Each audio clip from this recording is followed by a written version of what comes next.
Hello అండి, welcome back to our channel. హే రోజు స్టోరీ అందాల రాక్షసి ఎపిసోడ్ 80. ఇక స్టోరీలోకి వెళ్తే ఆయుష్ తన జిమ్ కంప్లీట్ చేసుకొని ఆఫీస్లో ఇంపార్టెంట్ మీటింగ్ ఉందని ఆశీకి గుడ్ మార్నింగ్ కిస్ ఇచ్చి ఫాస్ట్గా ఆఫీస్కి వెళ్ళిపోతాడు. ఆయుష్ వెళ్ళాక కాసేపు బాల్కనీలో కూర్చొని మేడ్ తెచ్చిన కాఫీ సిప్ చేస్తూ మొబైల్తో టైంపాస్ చేసి ఇంకా నిద్రపోతున్న దియాని చూసి తను కింద పడుకున్న పిల్లోస్ అన్నీ అడ్జస్ట్ చేసి జోషిక రూమ్ వైపు వెళ్తుంది.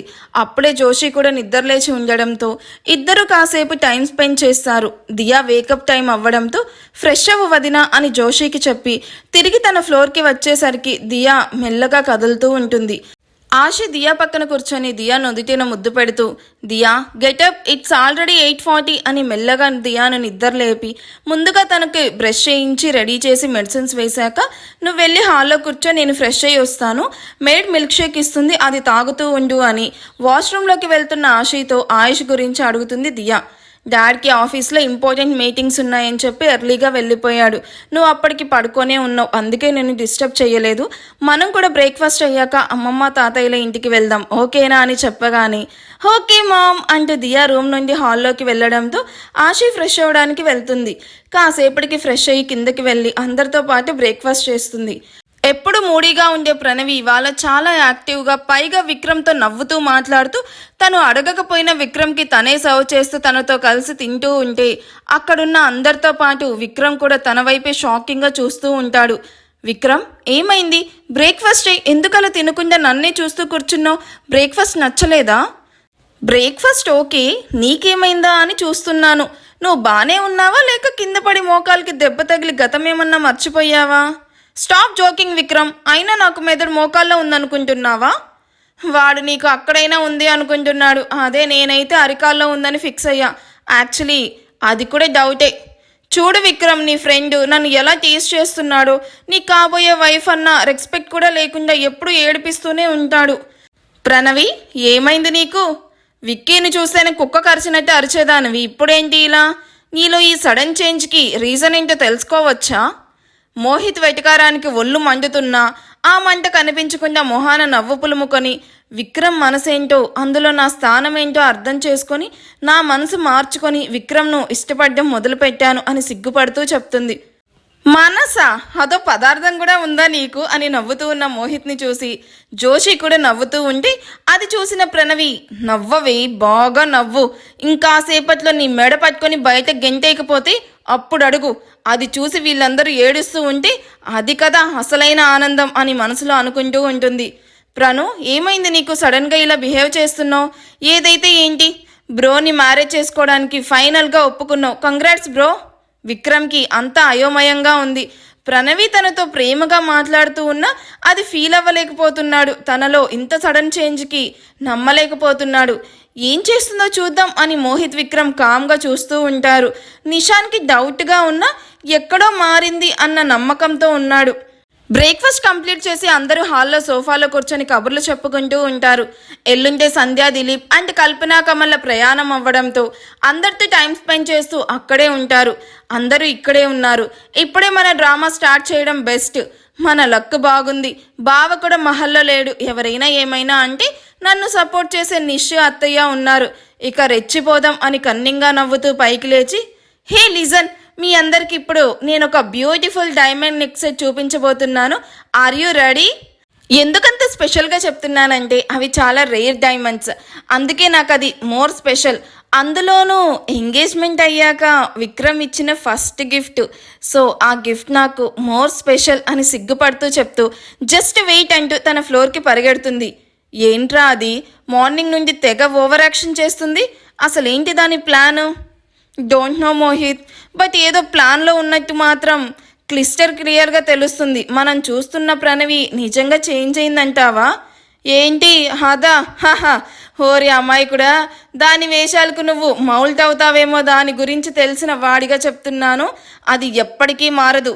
ఫర్ ఎగ్జాంపుల్, ఇండియా పాకిస్తాన్ కలవదు అన్నది ఎంత నిజమో అది మారదు అన్నది కూడా అంతే నిజం. చూద్దాం ఏం జరుగుతుందో అని వీళ్ళు మాట్లాడుకుంటూ ఉండగానే ప్రణవి రైలింగ్ దగ్గర నిల్చుకొని విక్రమ్, అత్తయ్య, నీష్ అని గట్టిగా అరవడంతో ఏమైంది అని అందరూ కూడా ప్రణవి ఫ్లోర్ వైపు వెళ్ళి తన రూమ్లోకి వెళ్ళేసరికి రూమ్ మొత్తం చిందరవందరగా, క్లాజెట్లో ఉండాల్సిన ప్రణవి డ్రెస్సెస్ ఫ్లోర్ మీద అన్నీ పడి రూమ్ చాలా నాస్టీగా ఉంటుంది. ఆ రూమ్ను చూస్తూ లోపలికి వెళ్ళిన అందరూ బెడ్ మీద కూర్చొని వ్యా అని ఏడుస్తూ ఉన్న ప్రణవిని చూసి ఒకరి మొహాలు ఒకరు చూసుకుంటూ ఉంటారు. చెప్పానా ఏదో ప్లాన్లో ఉంది అని, చూడు దీని మహానటి యాక్టింగ్. మోహిత్ మాటలకి విక్రమ్ ప్రణవి వైపు చూస్తూ ఇది మనశ్శాంతిగా ఉండదు, ఇంకొకరిని ఉంచదు. ఏ నక్షత్రంలో పుట్టావే నువ్వు అని ప్రణవి వైపు విసుగ్గా చూస్తూ ఉంటాడు. ఖచ్చితంగా రాక్షస జాతిలో పుట్టుంటుందిరా అన్న మోహిత్ వైపు కొట్టేలా చూస్తూ Pranavi, what happen? Net set తీసుకొని వస్తానని ఇక్కడ రూమ్ని ఇలా చేసి ఎందుకు ఇలా ఏడుస్తూ ఉన్నావు? నువ్వు ఇలా ఏమీ చెప్పకుండా ఏడుస్తూ ఉంటే ఎలా? ఏమైందో చెప్పు. విక్రమ్, అది నేను నెట్ సెట్ తీసుకొని రావాలనే కదా రూమ్కి వచ్చాను, కానీ నా డైమండ్ నెట్ సెట్ మిస్ అయింది అని ఏడుస్తూ చెప్తుంది. వాట్? మిస్ అయిందా? ఎంత సింపుల్గా చెప్తున్నావు. అది 50 lakhs. డబ్బు పోతే పోయింది, బట్ నేను నీకు ఇచ్చిన ఫస్ట్ గిఫ్ట్ ఎప్పటికీ స్పెషల్గా ఉండాలని నీకోసం స్పెషల్గా చేయించి తీసుకుని వస్తే అలా కేర్లెస్గా మిస్ అయిందని చెప్తున్నావా? నిజం చెప్పు ప్రణవి, అది మిస్ అయిందా లేక నువ్వే పడేసావా అని కోపంగా అడుగుతాడు. అయ్యో విక్రమ్, నిజం చెప్తున్నాను. మార్నింగ్ అందరికీ చూపెట్టాలి అని చెప్పి ఇదిగో ఇక్కడే పెట్టాను. నేను పైకి వచ్చేలోపు అది కనిపించడం లేదు. అంత కాస్ట్లీ జ్యువెలరీ అలాగేనా పెట్టేది అని తిట్టి, మార్నింగ్ నుండి ఎవరెవరు వచ్చారో నీ రూమ్కి అంటూ అడుగుతున్న రాగిణితో, అత్త మేడ్ నేనుండగానే వచ్చి రూమ్ క్లీన్ చేసి మాప్ పెట్టి వెళ్ళింది. అయినా మన మహల్లో వర్క్ చేసే పని వాళ్ళు ఎవరూ అలా చెయ్యరు. ఇంట్లో వాళ్ళకి ఆ అవసరం కూడా లేదు. చేస్తే కొత్తగా మహల్లోకి వచ్చిన వాళ్ళే చెయ్యాలి అని జోషి వైపు చూస్తూ చెప్తుంది. ప్రణవి అనేది తననే అని అర్థమైన జోషిక, యు మీన్ నీ డైమండ్ నెట్ సెట్ నేను స్టోల్ చేశానని నీ డౌటా? ఇక్కడికి కొత్తగా వచ్చింది నువ్వే, పైగా నీతో నాకు పెద్ద పరిచయం కూడా లేదు. సో నీ గురించి నాకు తెలియదు. మేబీ నువ్వే తీసుండొచ్చు అని నాకు డౌట్. నీది కూడా సేమ్ ఫ్లోర్, నువ్వు మార్నింగ్ బ్రేక్ఫాస్ట్కి కూడా లేటుగా వచ్చావు. సో నువ్వే తీసుండాలి. ప్రణవి అంటూ కోపంగా పిలిచిన రాగిణి వైపు చూసి, నేను తనే తీసింది అని అనడం లేదత్తా, తన మీద నాకు డౌట్ ఉంది అంటున్నాను. తన రూమ్ చెక్ చేస్తే సరిపోతుంది కదా. What's wrong in that?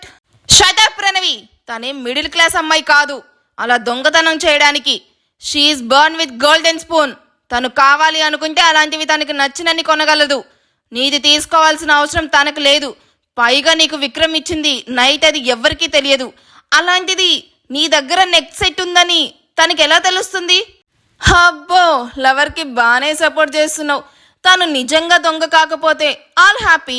ఒకవేళ దొంగ అయితే ఈ క్షణమే తనని ఈ మహల్ నుండి పంపించాలి. ఓకేనా? నా గర్ల్ ఫ్రెండ్ అని నేను సపోర్ట్ చేయడం లేదు. తన గురించి తెలిసిన వాడిగా చెప్తున్నాను. తనే దొంగతనం చేసింది అని ప్రూవ్ అయితే నెక్స్ట్ మినిట్నే తనని పంపించేస్తాను. కానీ కాదు అని తెలిస్తే నువ్వు అందరి ముందు తనకి నీల్ డౌన్ చేసి సారీ చెప్పాలి. డన్. ఎలాగో దాని హ్యాండ్ బ్యాగ్లో నా నెక్ సెట్ పెట్టేశాను, సో అది దొరికిపోవడం కన్ఫర్మ్ అని నవ్వుకుంటూ come I will prove it అని అందరినీ జోషి రూమ్కి తీసుకుని వెళ్తుంది.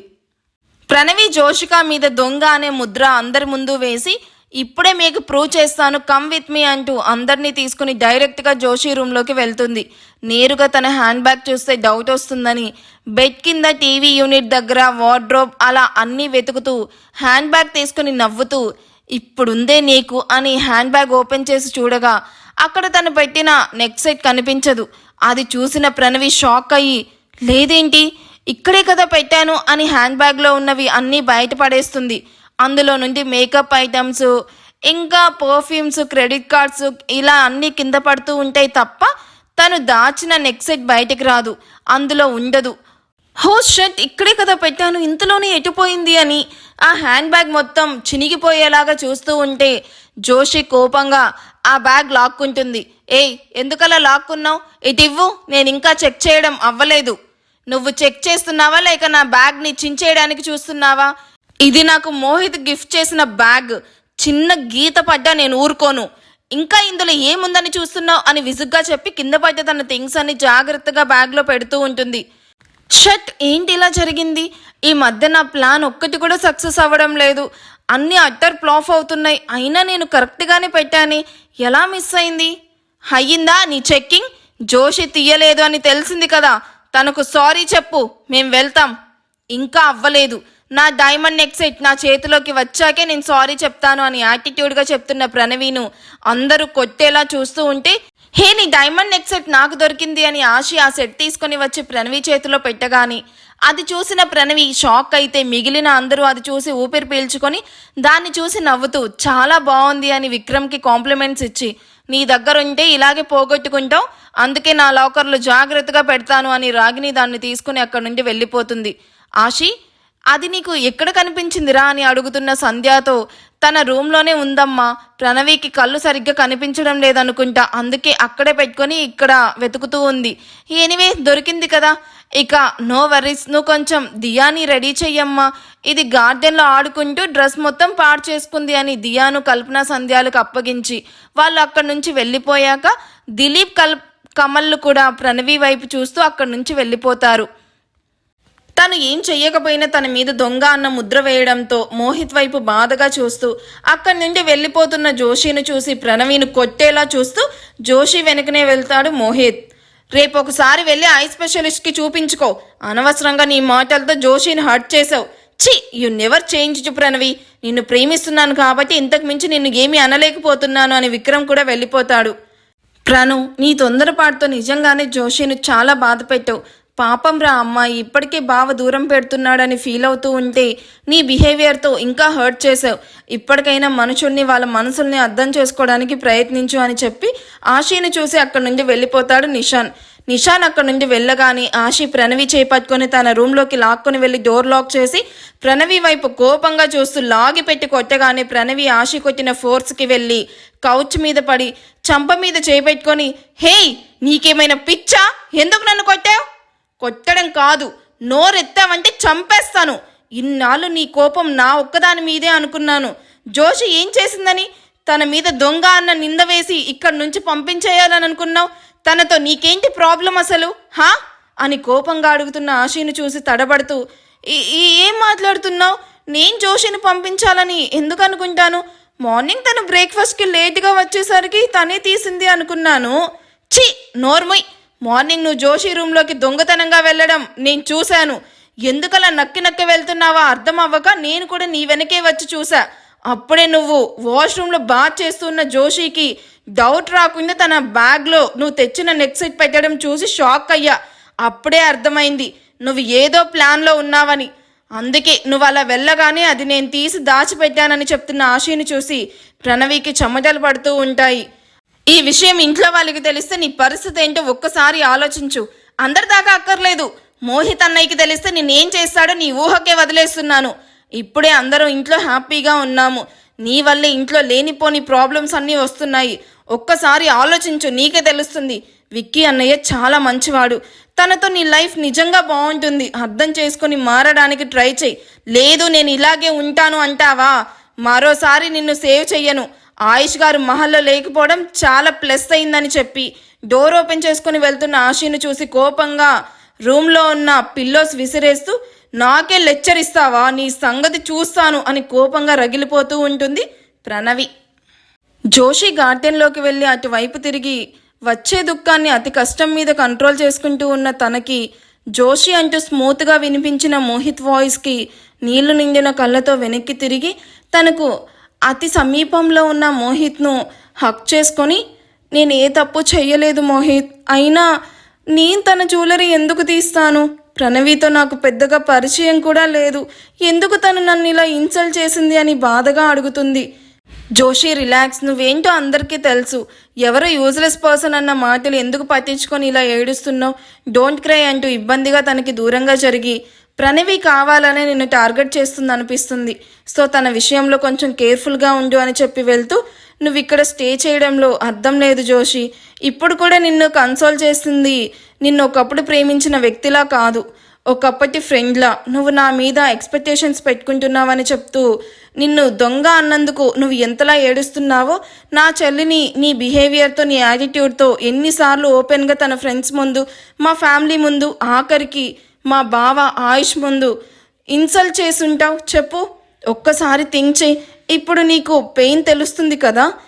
నీ పెయిన్కి త్రిబుల్ పెయిన్ నా చెల్లి అనుభవించింది. ఇది నిన్ను మరింత హర్ట్ చేయడానికి చెప్పడం లేదు. నీ బిహేవియర్తో నా చెల్లిని ఎంత బాధ పెట్టుంటావో ఆలోచించి ఇంకెప్పుడు ఎవరిని అలా బాధ పెట్టుకో అని చెప్తున్నానని చెప్పి లోపలికి వెళ్ళిపోతాడు. జోషి మోహిత్ వైపు చూస్తూ బెంచ్ మీద కూర్చొని, అందుకే కదా మోహిత్ 5 yearsగా నీకు దూరంగా ఉంటూ నరకం చూస్తున్నాను. ఇంకెన్నాళ్ళు నీకు నాకు ఈ మధ్య దూరం? నన్ను ఒక్కసారి క్షమించానని చెప్పు ప్లీజ్ మోహిత్ అని మొహాన్ని చేతుల్లో దాచుకొని కన్నీళ్లు పెట్టుకుంటున్న జోషిక భుజం మీద చేయి పడగానే జోషిక తల పైకెత్తి చూడగా విక్రమ్ తన పక్కన కూర్చుంటూ, జోషి ఐఎమ్ రియల్లీ సారీ అంటూ తన చేయి పట్టుకొని ప్లీజింగ్గా చెప్తాడు. అయ్యో నువ్వెందుకు సారీ చెప్తున్నావు విక్రమ్? పర్లేదు అంటూ తన కన్నీళ్లు తుడుచుకొని లేని నవ్వు నటిస్తూ చెప్తుంది. నీ పెదాలు నవ్వుతూ ఉన్నా నీ కళ్ళల్లో నిలిచిన నీటి పొర చెప్తుంది నువ్వెంత బాధపడుతున్నావు. ప్రణవి ఇంత మూర్ఖంగా బిహేవ్ చేస్తుంది అనుకోలేదు. మరోసారి దాన్ని నీ వైపు చూడకుండా నేను చూసుకుంటాను. ప్లీజ్ నువ్వు ఇలా ఏడవకు. నువ్వు ఇక్కడికి వచ్చింది మోహిత్తో హ్యాపీగా ఉండడానికి. బట్ వచ్చిన నెక్స్ట్ డేనే ఇలా నిన్ను ఏడ్చేలా చేశాము. అందుకు నేను చాలా ఫీల్ అవుతున్నాను. విక్రమ్, ఇప్పుడు నేను ఏడుస్తుంది ప్రణవి నన్ను దొంగ అని అందరి ముందు ఇన్సల్ట్ చేసినందుకు కాదు. కోర్స్ అందుకు బాధగా ఉన్నా అంతకు మించిన బాధ నన్ను మోహిత్ దూరం పెడుతూ ఇస్తున్నాడు. నాతో ఎప్పటికీ మోహిత్ మాట్లాడేమో అని భయంగా ఉంది. అలా ఏం జరగదు జోషి, మేమందరం ఉన్నాం కదా. ఎలాగైనా మీ ఇద్దరిని ఒక్కటి చేస్తాం. బట్ దానికి కొంచెం టైం పడుతుంది. వాడు నీ విషయంలో చాలా హర్ట్ అయ్యాడు. సో కొన్ని డేస్ ఆగితే వాడే నేను అర్థం చేసుకొని నీకు దగ్గరవుతాడు. ట్రస్ట్ మీ అనగాని జోషికి విక్రమ్ చెప్పింది కూడా నిజమే అనిపించడంతో చిన్నగా నవ్వి ఊరుకుంటుంది. ఈ ఎపిసోడ్ ఎలా అనిపించిందో నాకు కామెంట్ చేయండి. ఎపిసోడ్ నచ్చితే ప్లీజ్ లైక్ చేయండి. Thank you for watching. Bye.